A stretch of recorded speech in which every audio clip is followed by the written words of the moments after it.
Semua orang tentunya pernah merasa frustasi saat menghadapi kegagalan, terutama dalam dunia kerja.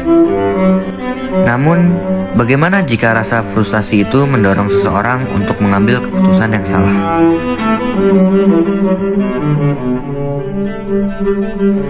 Mari saksikan video singkat ini. Seorang pemuda baru saja melakukan wawancara kerja di suatu perusahaan multinasional yang cukup terkenal.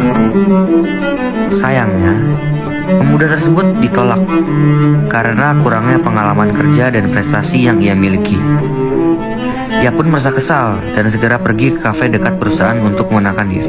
Tiba-tiba, ia melihat seorang pekerja dari perusahaan yang menolaknya berada di kafe tersebut.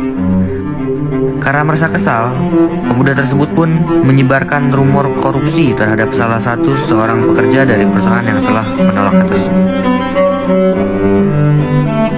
Tak berselang lama, rumor korupsi itu viral dan menciptakan banyak permasalahan bagi perusahaan.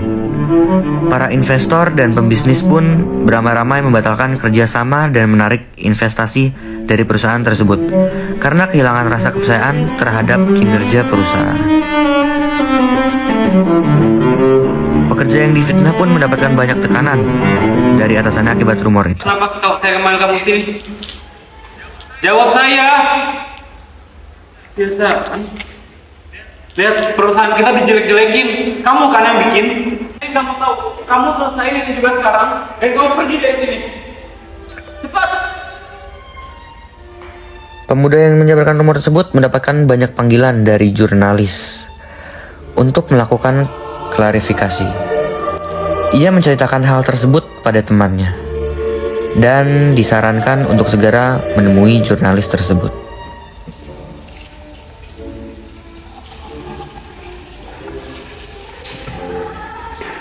Siapa ya orang yang udah difitnah gua? Sadar akan dampak dari perbuatannya, pemuda yang menyebarkan berita hoaks tersebut mulai dihantui oleh rasa bersalah. Terlebih lagi ia mendapatkan tuntunan terus-menerus dari jurnalis untuk memberi penjelasan atas berita yang ia sebarkan.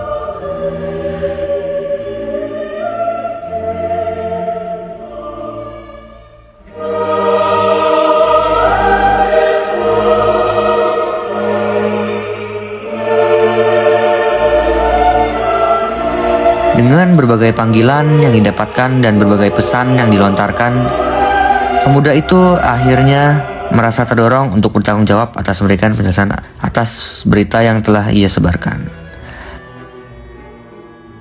Keesokan harinya, ia bertemu dengan jurnalis yang selalu menghubunginya untuk meminta penjelasan. Tanpa diketahui, ternyata bos perusahaan yang ia fitnah juga turut hadir di sana. Mereka pun berbicara dan menyelesaikan permasalahan yang telah terjadi sesuai regulasi yang ada. Dari kejadian tadi dapat diketahui bahwa berita hoax dapat menyebabkan kerugian bagi berbagai pihak. Bagi korban, berita hoax dapat menyebabkan kerugian, merusak reputasi dan merusak hubungan personal. Lalu, sebagai pelaku, menyebarkan berita hoax dapat berakibat fatal baik secara hukum maupun secara moral. Pelaku dapat ditindak pidana sesuai dengan pasal 45A ayat 1 UU 19 tahun 2016, yaitu tindak pidana penjara paling lama 6 tahun dan atau membayar denda paling banyak 1 miliar rupiah. Nah, betul teman-teman, maka dari itu untuk menghindari hoax, kita sudah seharusnya memiliki etika dalam menulis dan menyebarkan suatu berita. Berita yang kita buat haruslah berita yang akurat, jelas, dan dapat dipertanggungjawabkan. Sebelum menulis dan menyebarkan suatu informasi, alangkah baiknya kita melakukan verifikasi fakta dan memastikan bahwa sumber yang kita gunakan adalah sumber yang terpercaya. Selain itu, kita harus bersifat objektif dan tidak mencampur adukan masalah pribadi ke dalam berita yang kita buat. Jadi kesimpulannya kita harus punya kesadaran diri dan juga kebijaksanaan dalam membuat informasi. Setiap kata ataupun tulisan yang kita buat dalam media itu harus sesuai dengan fakta dan juga harus mematuhi etika jurnalistik agar tidak merugikan pihak manapun. Saring sebelum sharing. Say no to hoax!